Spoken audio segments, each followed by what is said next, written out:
அந்த தப்பை மறைக்க பார்க்குறாங்க. இன்னும் சிலர் அதுக்கு ஒருபடி மேலே போயிட்டு அவருடைய ஆட்சியெல்லாம் கவர்ந்துருங்க அப்படிங்கிறாரு. அவங்க வரவே மாட்டாங்கன்னு சொன்னதை சொல்லிட்டு இப்போ வந்துட்டாருன்னே அவருடைய ஆட்சி வந்து நிலைக்காது, கவிழ்ந்துருமா. சில விஷயங்கள் இது வந்து அரசியல் சாணக்கியத்தனம் சொல்லுவாங்க. பொதுமக்கள் பார்வையில் வந்து அயோக்கியத்தனமா தெரிஞ்சா கூட இது வந்து சாணக்கியத்தனம் அப்படின்னு சொல்லுவாங்க. விஜய் அப்படிங்கிற அந்த ஒரு போர்ட்ரேட்டை மனசுல ஏத்தாம அது ஒரு ஜாதகம் நம்மள்கிட்ட வந்திருக்குங்கிறத மட்டும் எடுத்துக்கிட்டு, அனைவருக்கும் வணக்கம், ஓம் நமச்சிவாயா. விஜயோடைய ஆட்சி கவிழ்ந்துரும் உண்மையா அப்படிங்கிறத வந்து இப்போ எல்லாருமே வந்து போட்டுட்டு இருக்காங்க. என்ன காரணம்னு பார்த்தீங்கன்னா, அவங்களுடைய கணிப்பு தவறாயிடுச்சு.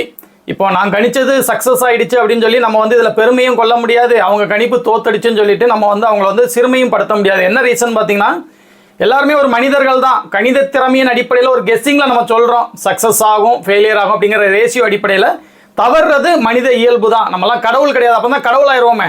நானே வந்து சிஎம் ஆயிடுவேன். எதுக்கு வந்து நாங்கள் வந்து இன்னொருத்தங்களுக்கு சொல்லிட்டு இருக்கோம். இது வந்து ஒரு கெஸ்ஸிங் தான். உங்களுடைய புலமையின் அடிப்படையில், கணித அறிவின் அடிப்படையில் நீங்கள் சொல்கிறது தான். அந்த அடிப்படையில் சில பேருக்கு தவறி போச்சு, எனக்கு சக்ஸஸ் ஆகிடுச்சு. அந்த தவறி போனவங்கள சிலவங்க என்ன சொல்லிட்டாங்கன்னா, டீசெண்டாக இந்த தடவை கெஸ்ஸிங் மிஸ் ஆகிடுச்சுங்க, தப்பு தான் அப்படின்னு சொல்லிட்டு அவங்க பதிவு போட்டுட்டு போயிட்டாங்க. ஆனால் இன்னும் சில பேர் என்ன செஞ்சாங்கன்னா, அவங்கள வந்து இன்னும் அவங்க வந்து முட்டு கொடுத்துட்டு தான் இருக்கிறாங்க. என்னென்னா, நாங்கள் வந்து நெட்டில் இருந்து எடுத்துட்டோம், இல்லைன்னா நாங்கள் அப்படி இது பண்ணிடுவோம் இப்படி இது பண்ணிடுவோம்னு சொல்லிட்டு அந்த தப்பை மறைக்க பார்க்குறாங்க. இன்னும் சிலர் அதுக்கு ஒருபடி மேலே போயிட்டு அவருடைய ஆட்சியெல்லாம் கவர்ந்துருங்க அப்படிங்கிறாரு. அவங்க வரவே மாட்டாங்கன்னு சொன்னதை சொல்லிட்டு இப்போ வந்துட்டாருன்னே அவருடைய ஆட்சி வந்து நிலைக்காது, கவிழ்ந்துருமா. இப்படிலாம் வந்து பதிவு போட்டுட்டு அலையிறாங்க. இதுதான் வந்து பார்க்குறது கஷ்டமாக இருக்குது. இந்த மாதிரி நபர்களால் தான் பொதுமக்களுக்கு ஜோதிடத்தின் மீது உள்ள அந்த இதுவே வந்து குறையுது. இது இன்னும் ஒருபடி மேலே போய் கார்பரேட் கையில் போயிட்டு அவங்க ஆப்லெல்லாம் போட்டு 10 நிமிஷத்துக்கு 2 ரூபா 1 ரூபா இந்த மாதிரிலாம் நான் பார்க்குறேன். இப்போ அடிக்கடி வந்து பார்க்குறேன். நீங்கள் உள்ள பணம் கட்டி போனீங்கன்னா உங்களுக்கு வந்து ஒரு நல்ல பதிலும் செய்யாமல், நானே ஒரு ஐடி மாதிரி போனேன். போய் என்னதான் பண்ணுறாங்கன்னு தெரிஞ்சுக்கலாம்னு சொல்லிட்டு நான் ஒரு ஐடியில் உள்ளே போயிட்டு கேள்வி கேட்குற மாதிரி என்னுடைய இந்த தசை எப்படி இருக்குங்க அப்படின்னா, நான் கேட்குற கேள்விக்கு அது பதில் சொல்ல முடிக்குது. எதிரில் உண்மையிலே ஆட்க தான் இருக்காங்களா இல்லை ஏஏ வச்சு பணம் சம்பாதிக்கிறாங்களான்னு தெரியல. எல்லா கார்பரேட் நிறுவனத்தையும் சேர்த்து தான் சொல்கிறேன். உள்ளே நம்ம போனோம்னா அவங்க எதிரில் இருந்துக்கிட்டு பேசுகிறாங்கன்னா என்ன இல்லை, மெசேஜ் மூலியமாக தான். மெசேஜ் மூலியமாக உங்கள் பணம் 1 நிமிஷத்துக்கு இவ்வளோ ரூபான்னு சொல்லி அது விரயமாகுதே ஒழிய நம்ம கேட்ட கேள்விக்கு அது பதில் கடைசி வரைக்கும் கொடுக்கவே இல்லை. நீங்களும் போய் வந்து ட்ரை பண்ணி பாருங்கள். இந்த மாதிரி ஆட்களால் ஜோதிடத்துடைய அந்த இதுதான் வந்து கெட்டு போகுது. இந்த மாதிரி ஆட்களால் ஜோதிடத்தோட இதுதான் கெட்டு போகுது.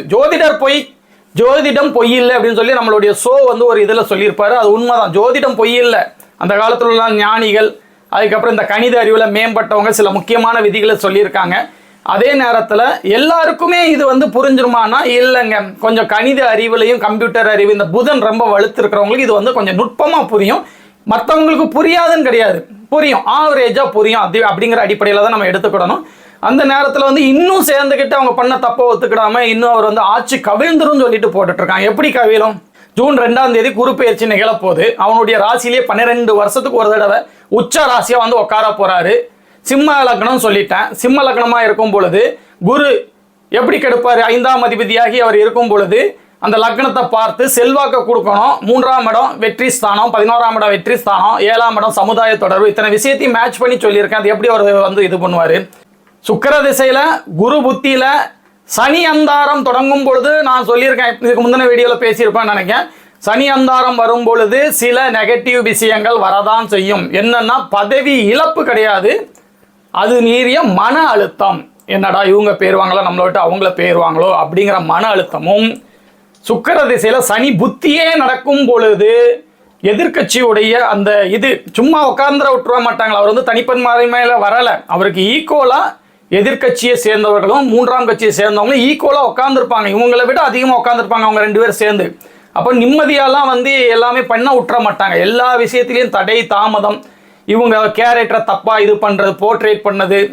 அதுக்கப்புறம் பார்த்தீங்கன்னா, ஒரு நல்லது ஒன்று நடக்கும் பொழுது 80% பேருக்கு நல்லதாகவும் ஒரு 20% பேருக்கு தீமையாக தாங்க அது முடியும். அப்போ அந்த 20% பேரையும் தேர்ந்தெடுக்கிறது, அப்படி தீமையாகவே முடியாட்டினா கூட இவங்களாம் ரெடி பண்ணுறது, இந்த மாதிரி சில விஷயங்கள். இது வந்து அரசியல் சாணக்கியத்தனம் சொல்லுவாங்க. பொதுமக்கள் பார்வையில் வந்து அயோக்கியத்தனமாக தெரிஞ்சால் கூட இது வந்து சாணக்கியத்தனம் அப்படின்னு சொல்லுவாங்க. எதிரில் உட்கார விட மாட்டாங்க. ஏன்னா அவங்க இத்தனை வருஷம் இருந்துட்டு திடீர்னு ஒரு ஆள் அப்படி உட்காரதுல டார்ச்சர்கள் வரும்னு வேணா எடுத்துக்கலாமா ஒழிய பதவி இழப்பு கண்டிப்பாக இல்லை. முழுமையாக 5 வருஷம் ஆட்சி பண்ண தான் போகிறாரு. அடுத்து வந்து வரப்போறாருங்கிறத நான் வீடியோவில் சொல்லியிருக்கேன். அதுவும் நடக்க தான் போகுது.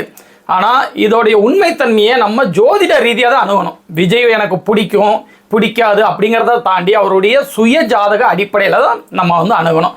அதுக்கு வந்து விஜயுடைய ஜாதகத்தை பார்க்குற அளவுக்கு நான் ஒன்றும் பெரிய ஆளானா கிடையாதுங்க.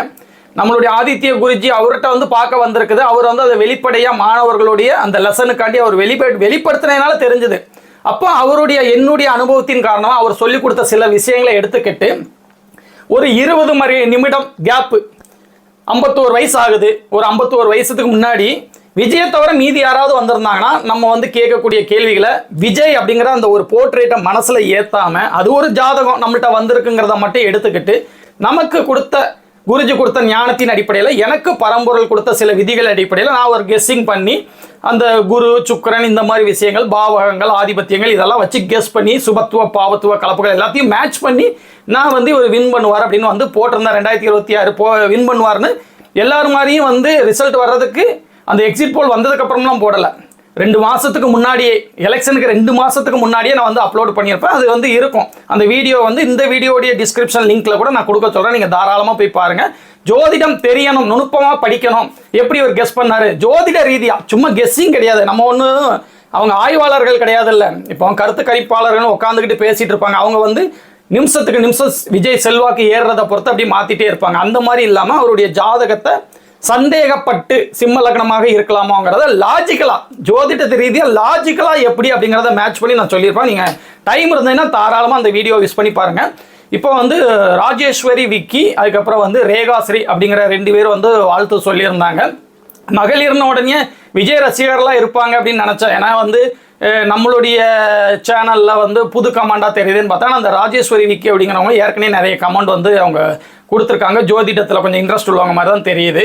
இன்னொரு சகோதரி வந்து அநேகமாக விஜயுடைய ரசிகராக இருப்பாங்கன்னு நினைக்கிறேன். அவங்க 2 பேர்த்துக்கும் என்னுடைய மனமான நன்றிகள். நம்ம வீடியோலேயே வந்து ப்ரீமியம், நம்ம சேனலில் ப்ரீமியம் வீடியோ மெம்பர்ஷிப் வீடியோ போட்டுட்ருக்கோம். ப்ரைஸ் வந்து 299. விருப்பம் உள்ளவங்க தாராளமாக போய் ஜாயின் பண்ணிக்கோங்க. அதில் வந்து வாரத்துக்கு 2 வீடியோ உங்களுக்கு உண்மை ஜாதகங்களை போட்டு எப்படி வந்து பலன் சொல்லணும், நம்ம கையில் ஒரு ஜாதகம் கிடைச்சா எப்படி பலன் சொல்லணும் அப்படிங்கிறத எனக்கு தெரிஞ்ச ஸ்டைலில் நுட்பமாக வந்து நான் சொல்லி கொடுத்துட்ருக்கேன். உங்களுக்கு ஈஸியாக புரிகிற மாதிரி நான் சொல்லி கொடுத்துட்ருக்கேன். எதிர்காலத்தில் இப்போ உள்ள நடைமுறைக்கு நம்ம எப்படி பலன் சொல்லணும், அவங்களுக்கு வந்து வாழ்க்கையுடைய பிரச்சனைகளை எப்படி தீர்க்கணும், நடைமுறை பரிகாரம், பணம் இல்லாமல் நடைமுறைக்கு சாத்தியமாக அவங்களுடைய பிரச்சனையை எப்படி சொல்யூஷன் கொடுக்கணும் அப்படிங்கிறத ரொம்ப டீட்டெயிலாக நான் வந்து எக்ஸ்பிளைன் பண்ணிட்டு இருக்கேன். விருப்பம் உள்ளவங்க வந்து தாராளமாக ஜாயின் பண்ணிக்கோங்க. இதே மாதிரி இன்னொரு நாள் ஒரு நல்ல வீடியோவில் வந்து நான் அவங்களை வந்து மீட் பண்ணுறேன். ஓம் நமச்சிவாயா.